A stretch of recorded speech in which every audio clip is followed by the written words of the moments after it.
Hi, my name is Ashraf Ismail, Game Director of Assassin's Creed 4 Black Flag, and I'm excited to show you more of our open world locations and activities. This is by far the biggest and most diverse game world we've ever built. Over 50 major locations and more than 75 uncharted islands. In this demo, we will be jumping around to different parts of the Caribbean world and showing off some of this diversity.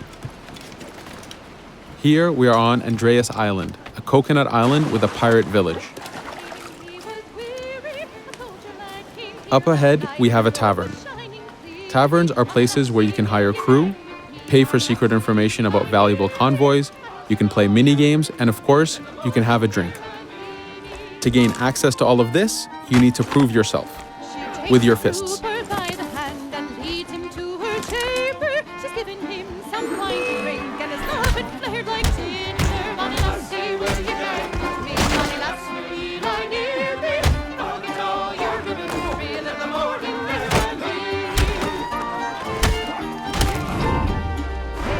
Now that the fight is over, you have access to the tavern and its services. This being a tavern, there's always plenty of rum to be drank, but drinking too much will have some fun surprises for you.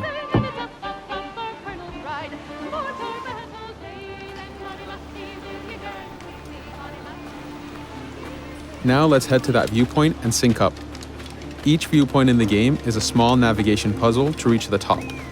Synchronizing unfogs the map, showing you nearby collectibles and activities, and it also becomes a fast travel point so that you can quickly get back here. The world is massive. We need it to make it comfortable and easy for you to get to where you want.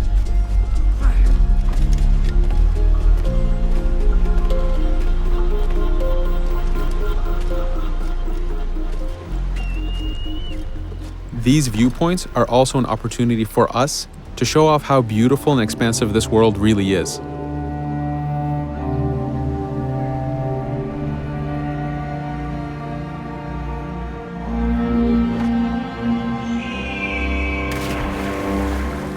Now we're heading to another important location, underwater shipwrecks. We are now able to access these locations because we recently purchased a diving bell. These are real 18th century devices that pirates and sailors used to access the underwater. Underwater is how the golden age of piracy started. Through an incredible hurricane, tons and tons of Spanish gold was lost at the bottom of the seabed. This attracted poor, jobless sailors and pirates to dive down and grab this treasure. It was important for us to include the underwater as a new environment because it was so important to the history of piracy.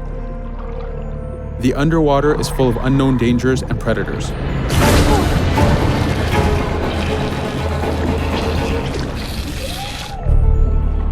You do have to pay attention and act quick, but the risk is worth the prize as you need a lot of money to get all the upgrades for your ship, the Jackdaw.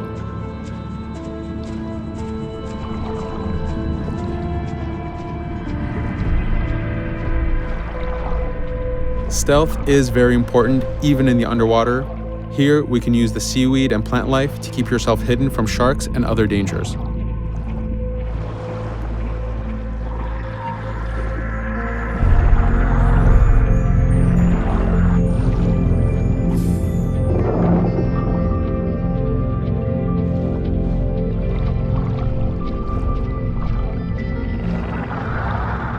This is an air barrel. It's a one-time air refill, so use them wisely. Of course, you can always go back to the diving bell to refill. We are going to move to a different location now. This is a smuggler cave. This one happened to be accessed from the underwater, but not all of them are. Here, we ran in without looking around, and this got us in a little bit of trouble. But it was only 2 guys and we took one by surprise, so not too bad. Caves are heavy stealth locations. Stealth is key in this game. We've put a lot of effort in to make it a valuable and exciting gameplay for players. Since we came from the underwater, Edward does not have his weapons or guns. You will have to use your stealth tools to get through this. Here, we will utilize the whistle to take out the brute.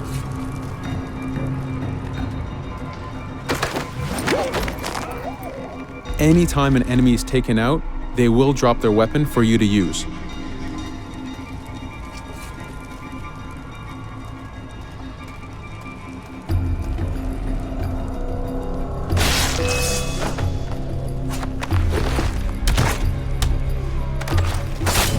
Again, we are taking these guys by surprise and using their own weapons against them.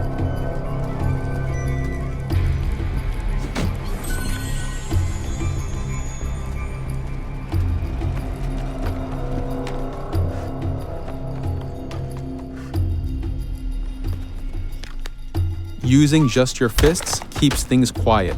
This allows you to take advantage over the second guard.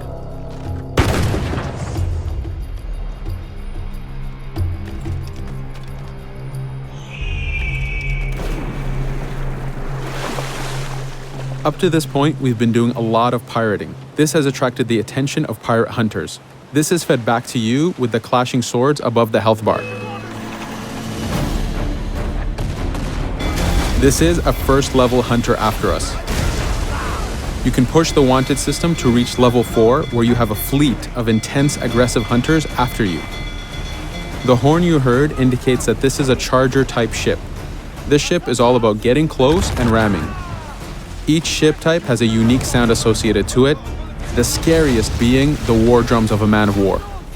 Your first mate, Otowale, is always giving you helpful advice and feedback. The chain shot is a stun weapon. Hitting ships slows them down. Great for stopping a charger's attack.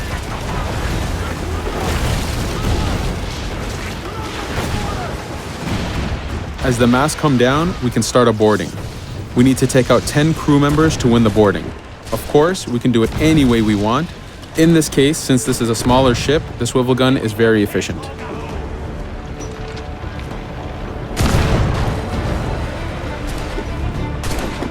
There are many objectives in the boarding system, including destroying powder keg reserves and removing the flag from the top mast. But the most basic objective is to eliminate the crew. Here, you can see Edward utilizing his dual cutlasses and guns, combining them in counters and combo attacks. You do have a max of 4 shots before reloading, so make them count.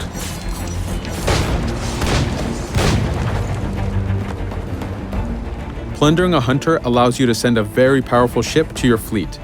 They are also a good way to gain ammo for the jackdaw. In this case, we will use this opportunity to lower our wanted level.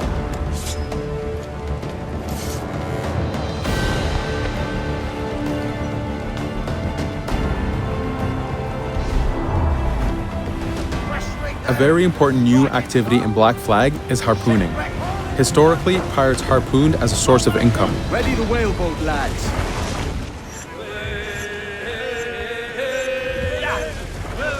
Harpooning is a part of upgrading Edward and his gear. There are many different types of creatures to harpoon, and they are all needed to get every single upgrade. Steady now, lad.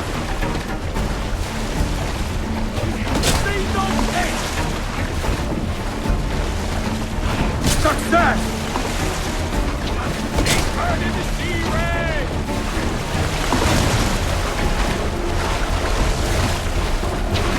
Weakening! The bastard's torn the rope! Stay sharp, lads. This is one of the smaller harpooning targets. Just imagine taking on a great white shark or a blue whale.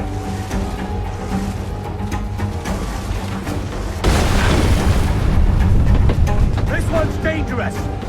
The harpooning activity itself has upgrades, and you will need them to take on the bigger targets. You can upgrade the health of the rowboat, the number of harpoons you carry, and the damage of the harpoons themselves.